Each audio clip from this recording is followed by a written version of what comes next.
بە مەبەستی تاوتوێکردنی کێشەی دانەمەزراندنیان دیدارێکی فراوان لە نێوان پزیشکانی ددانی دانەمەزرا و سەندیکای پزیشکانی ددان ئەنجامدرا کە ماوەی زیاتر لە 7 ساڵە دامەزراندنی پزیشکانی ددان لەلایەن حکوومەتەوە بە بیانووی قەیرانی دارایی ڕاگیراوە.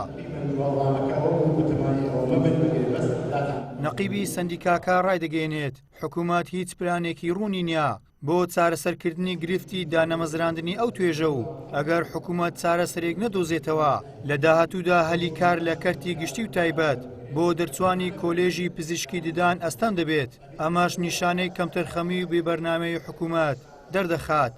بەپێی یاسا ئەبێ پزیشکی دان دوای دەرچوونی لە سنتەرێکی حکومی لەلایەن حکوومەتەوە 2 ساڵ مەشقی پێ بکرێت بۆ ئەوەی بە پزیشکی دان ئەژمار بکرێت. بۆی ئەوانە ئێستا لەبەر نەبوونی ئەم مەشقە بێبەش بوونە لە حکومی و لە ئەهلیش. یەکێک ئێستا بچێتە سنتەرەکانی دان پێویستی بە پڕکردنەوەی ڕەجی دان هەبێت لە 6 مانگ کەمتر عنی سەرێ بۆ داناندرێ. مع العلم 2000 پزیشکی دانیش بێکارە کە حکومەت پێتەڵێ کە من دامەزراندنی من نییە و پێویستم پێتانە ساڵانەش چەند کۆلێجێکی پزیشکی دانی ئەهلی ئەکاتەوە. واتە پلانەکانی حکومەت دژبەیەکن. ساڵانە کە ژمارەی هاوڵاتیان لە کوردستان 150,000 زیادەکە ئێمە وای لێ دێ بۆ 200 کەس پزیشکێکی دانمانە بێت. واتە بە هیچ شێوەیەک هەلی کاری نابێ نە لە کەرتی تایبەت نە لە کەرتی گشتی.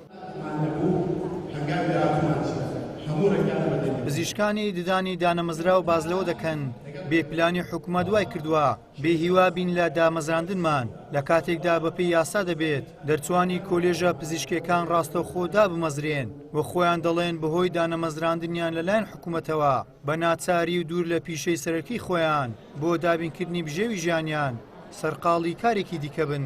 لە 2016ەوە تاعیناتی دکتۆرەکان ڕاوەستایە کە ئەوە یەکەم ساڵمان بوو کە ئەمە لە کولەی وەرگیراین هەر لەو یەکەم ساڵەوە ئەمە کۆری بێئومێد کراین. پیشەی پزیشکی دان ئەوەندە پیشەیەکی هەستیارە قوتابی لە پۆلی 12 بە دووەم بەرزترین نمرە دەچێتە ئەو کۆلێژە و دەبێت بە پزیشکی ددان. بێگومان ئێستا وای لێ هاتووە کە پزیشکی ددان دەچێت پیشێکی لە دوای ئەوەی کە لە کۆلێژ تەخەڕوج دەکات دەچێت پیشەیەکی تر هەڵدەبژێرێت دەچێت بزنسێکی تر بەخۆی هەڵدەبژێرێت لە بەرەوەی بێئەمەل دەبێت لە پزیشکی ددان. سەرڕای ئەوەی کە تاعینات ڕاوەستاوە ساڵانە ژمارەیەکی زۆرتر کۆلێژی ئەهلی ئەکرێتەوە بە کوالێتیەکی زۆر نزم. هەدەفەکەش تەنها مەسەلەی پارە و بزنس. چەند پزیشکی دان هەیە ئێستا ڕووی لە دەرەوەی وڵات کردووە کە ئەمە هەموو بارگرانیە لە خودی حکوومەت زوڵمکردنە لە خودی پزیشکەکە زوڵمکردنە لە هاونیشتیمانی کە ئەچتە خەستەخانەکان مەسەلەن 6 مانگە 5 مانگە بێجگەلەوەی حکومەت سنتەری نوێی نەکردیتەوە. تا ئێستا زیاتر لە 2000 پزیشکی ددان لە کوردستان دانەمەزراون.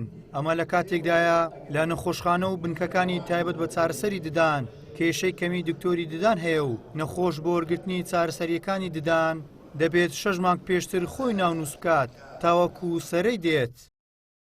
گەیلان سابیر کەناڵی پەیام هەولێر.